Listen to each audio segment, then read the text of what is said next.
કાર્યક્રમ છે એ ખેડૂતો માટેનો જ છે અને સારી ખેતી કરવા માટેનો જ આ કાર્યક્રમ છે આપણો. આપ જોઈ રહ્યા છીએ ગુજરાત લેવલે સરકાર સીએમ સાહેબ પણ બેઠા છે. કાર્યક્રમમાં આપણે જોઈ રહ્યા છીએ. હમણાં આપણને કાર્યક્રમ ચાલુ થાય એટલે જોવાનો જ છે. પણ આજે આપણે અહીં આવ્યા છીએ તો આપણા માટે સરકાર આટલું મથે છે. આપણે આમ વાતો ઘણી કરીએ પણ આવા કાર્યક્રમમાં રસ ઓછો લેતા હોય છે. રસ લઈએ તો આપણે એમાંથી જે લેવાનું હોય છે એ નથી લેતા. એટલે ખાસ કરીને આપણને માર્ગદર્શન ખૂબ મળ્યું છે, હજી પણ મળવાનું છે. આપણા માટે આપણા આગેવાનો નેતાઓ આપણા નવીનજી ઠાકોર સાહેબ છે, આપણા ધારાસભ્યશ્રી નાની મોટી રજૂઆતો લઈને ગમે ત્યારે ગાંધીનગર કાયમ જતો પણ આપણે મંગળવાર જાય ત્યારે જુઓ તો અમે એટલી બધી એટલા બીજી હોય છતાં જેનું કામ હોય કોઈ પણ કામ લઈને ગયા હોય મિનિસ્ટરનું હોય કોઈ ડિપાર્ટમેન્ટનું તો ત્યાં સાથે આવે. સીએમ સાહેબ હમણાં મારે જ જરૂર પડી તો અમે એક મારા તળાવનું કામ હતું તો સીએમ સાહેબ જોડે સાથે જ કે સાહેબ આ કામ કરવું પડે એવું છે. સાહેબે કીધું આ કરાવી દીધું. એટલે આપણા માટે આપણા નેતાઓ ખૂબ મથે છે તો એનો આપણે સદુપયોગ કરીએ. આપણા ગુજરાત રાજ્યના અધ્યક્ષશ્રી અને આપણા બનાસકાંઠાના ચેરમેન શંકરભાઈ સાહેબ આપણા માટે ખૂબ મથે છે. આમ તો હમણાં મને એક ભાઈ કહેતા હતા એક પ્રવચનમાં વાત થઈ હતી કે તમે સાહેબના હારા કે વખાણ કર્યા એવી વાત કરતા પણ નવીનજી સાહેબ કહે છે હમણાં એમના ભાષણમાં કહે છે કે જેવા હોય કેવું પડે. કબીર સાહેબ એક સાખી કીધી છે એટલે સાહેબ કહે છે સાખી મને તો પૂરી નથી આવડતી પણ હમણાં સાહેબ કહે છે આપણને. એટલે આપણા સાહેબ એટલા મથે છે હમણાં આની પણ આપણા માટે થઈ આપણા બધા માટે થઈ 10 દિવસથી વિદેશમાં છે અને એથી આવશે એટલે કાંક નવું લઈને આવશે, કાંક નવું શીખીને આવશે. આપણા માટે રાત દાડો મથે છે.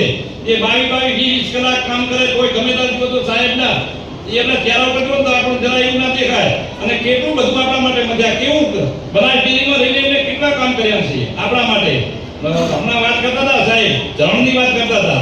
આપણા ત્યાં વિશ્વનો લગભગ હું માનતો નથી વિશ્વનો ભારતનો નહીં પણ વિશ્વનો પ્લાન્ટ આપણા ત્યાં સરદારપુરામાં આપણી ડેરીમાં ગાયોનું ધરણ ભેગું કરીને એમાંથી આ ઓર્ગેનિક ખેતી કરવા માટેનું ખાતર દવા બધું બનાવવામાં આવશે.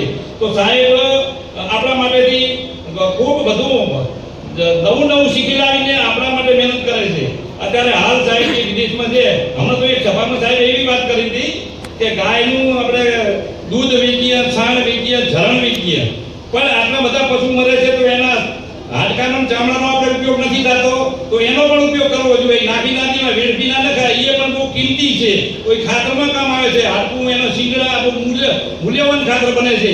તો આવું નવું લાવીને આપણને આ બધી વાતો આપણને શીખવા માટે આ મેળા યોજવામાં આવે છે. સરકાર તરફથી ખર્ચો કરીને આપણને શીખવાડ આપવા એમ કે આ શીખીને જાય તો આપણે એનો નાના પાયે ભલે પણ આપણે શરૂઆત કરીએ તો આપણને એનો પૂરેપૂરો લાભ મળે. આપણા સાહેબ નવીનજી સાહેબ પણ ખૂબ આ બાબતમાં મથે છે અને નવીનજી સાહેબ તો આપણને ઘણીવાર એમ કહે છે ગમે તારે ગમે એવું કામ જ લઈને આવો ઉપર સાહેબ બેઠા છે, શંકરભાઈ સાહેબ બેઠા છે, હું ગમે તેમ તમારું કામ કરાવી દઈશ. એટલે આપણું કામ ધારે થાય છે.